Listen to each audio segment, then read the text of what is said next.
Hello everyone. Today we are going to talk about recurrent neural network. It is the type of neural network, and some of the other neural network can be simple artificial neural network or convolutional neural network. And as we are going to talk about RNN, RNN is basically, let's understand what is RNN. RNN is basically used for temporal data or the data that is dependent on the time, and this type of data basically is used in RNN but not in the other model I just mentioned, because RNN considers something which those models did not. So what are those things?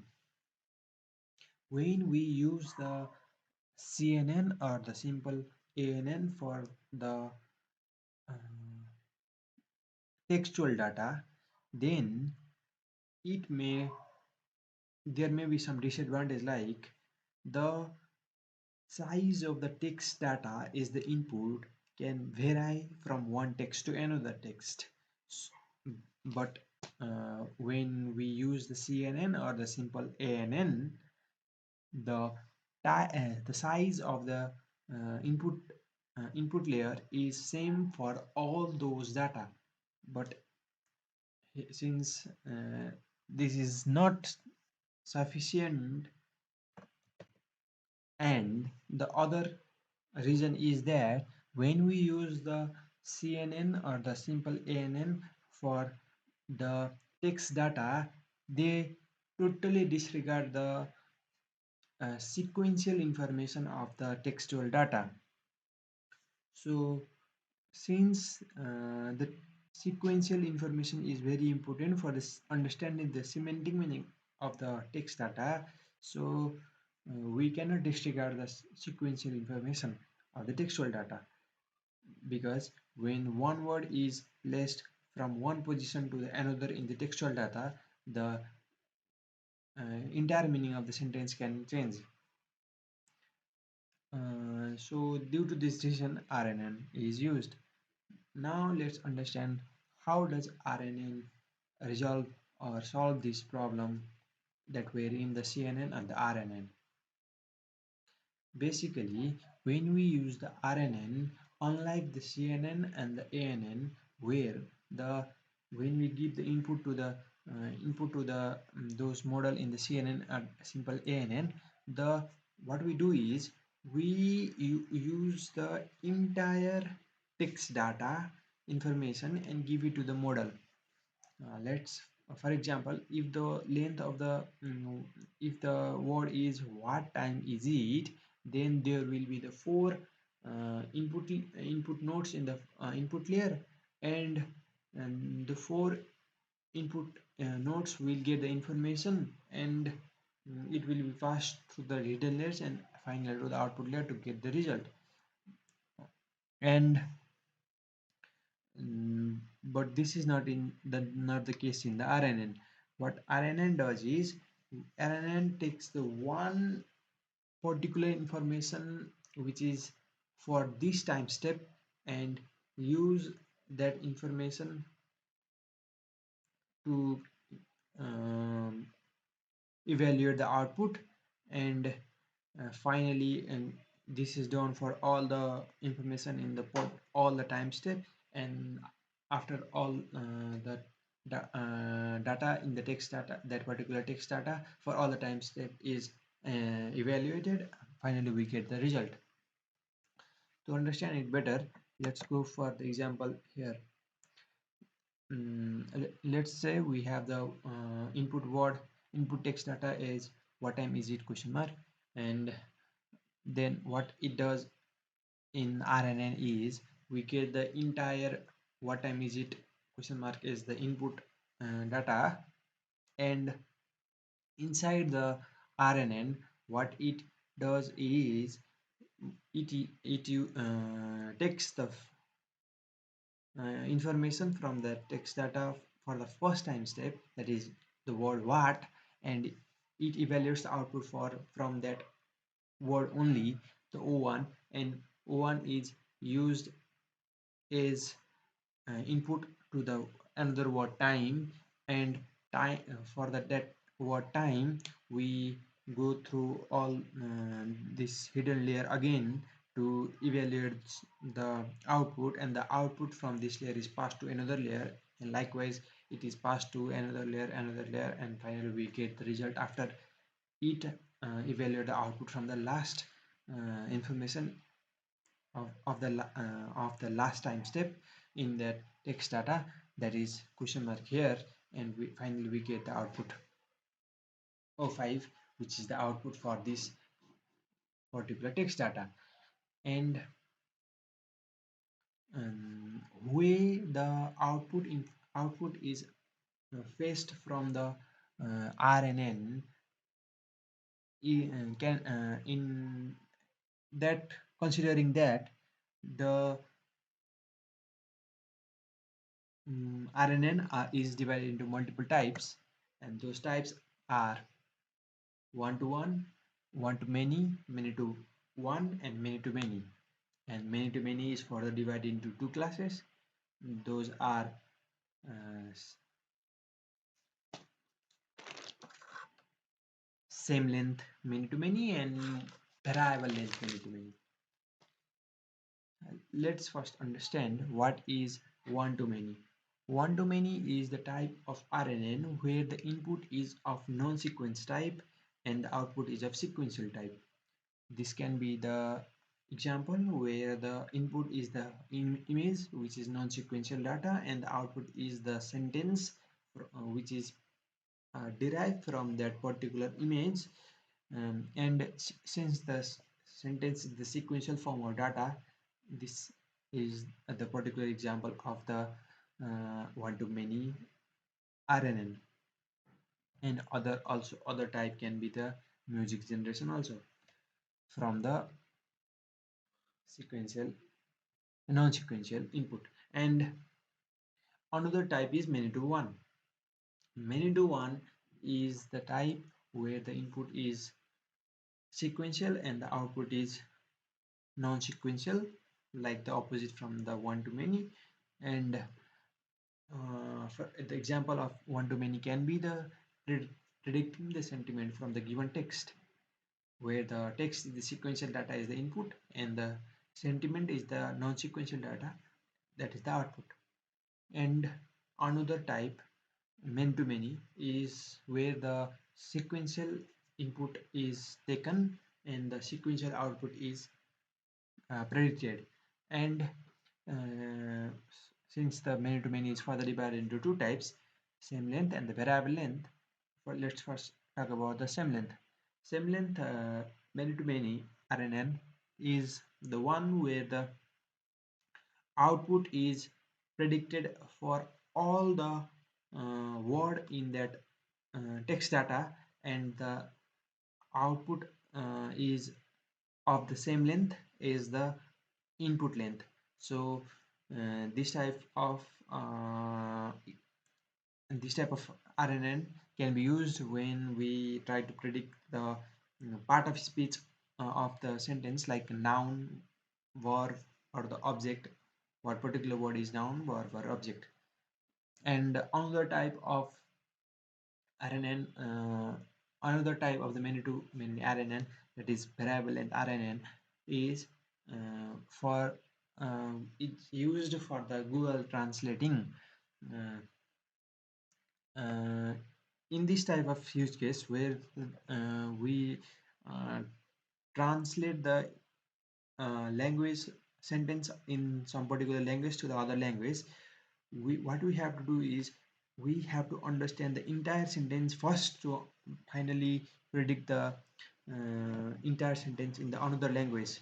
So here the X is the input, import one particular language is taken, uh, all one by one, all word one by one, and finally after completing all the word, the information is passed to the output layer, and the output layer predicts the output for all the word predicting all the word after it has done the um, after it has already taken all the input.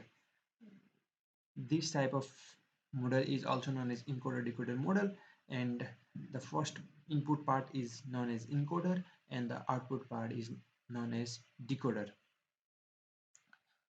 Okay, this was the type of different RNN. Oh, one-to-one RNN also. One-to-one RNN is basically the vanilla RNN.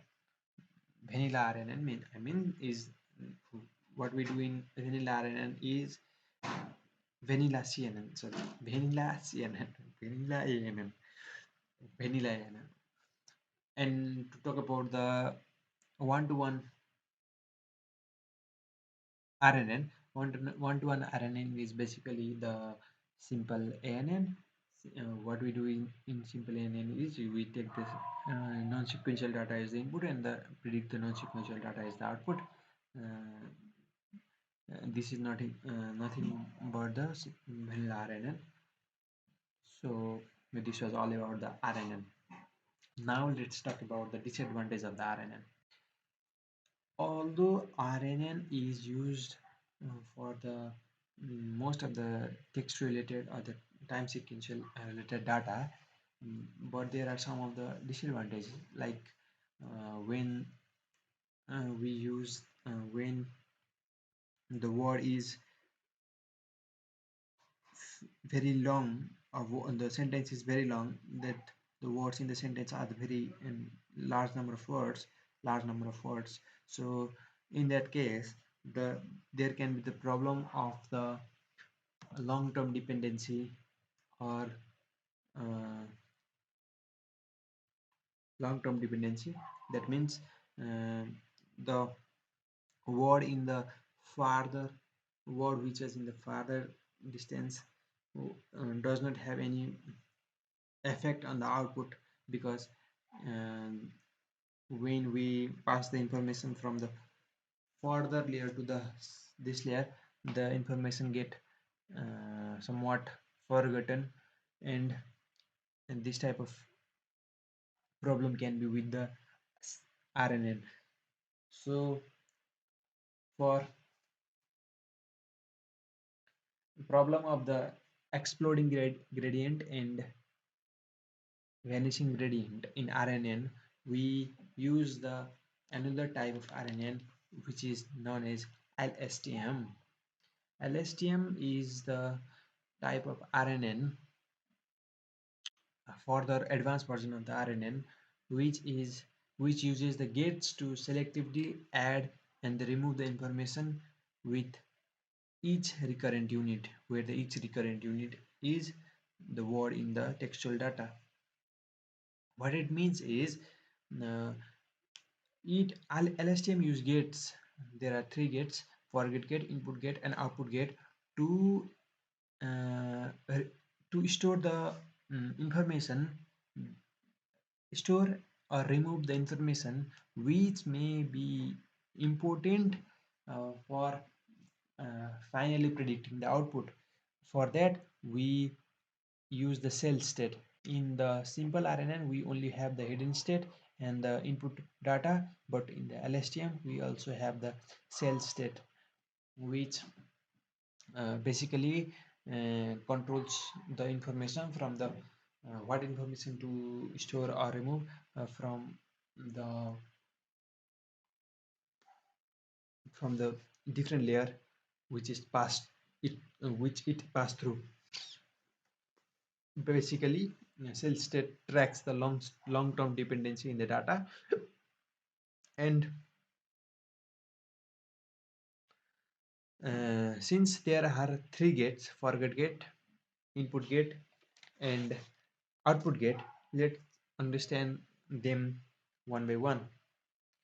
What the forget gate does is it um, it basically says what percent of the cell state information to be is need to be stored uh, stored or what percent of the information need to be forget, and in what basic, and after that we go through the input gate. What input gate does is it determines what percent of the what percent of the um, what percent of the information what percent of the information from the long term memory should be remembered, what percent of the potential memory uh, should be should be added to the long term memory, and finally the what output gate does is it uh, predicts the what term of potential memory need to be remembered from the short term memory. After going through three stages, three gates, we finally get the cell state and the hidden state, and it is passed to the another another unit of the LSTM, and it goes on and on. Finally we get the result from the last unit of that textual data. There is nothing tricky about LSTM. The only difference from RNN to the LSTM is LSTM has this cell state which, basically controls the information from being forgotten, and it remembers that particular information which may be important for predicting the final output. So we use the three gates for doing the task, and although LSTM works finer than RNN, but when we use the encoder decoder model which I described earlier, in that case, if the sentence is very long, then as we understand all the word in the input, and that is encoding phase, and only after understanding all the words in the input, then only we predict the output. So in that case it is very tricky to uh, understand all the words in the sentence entirely to get the um, entire meaning of that sentence, and finally to predict the uh, output after understanding all the word in the sentence is very tricky. So it falls the LSTM falls short in that case. So for that we need attention model, which we will talk about in the further videos.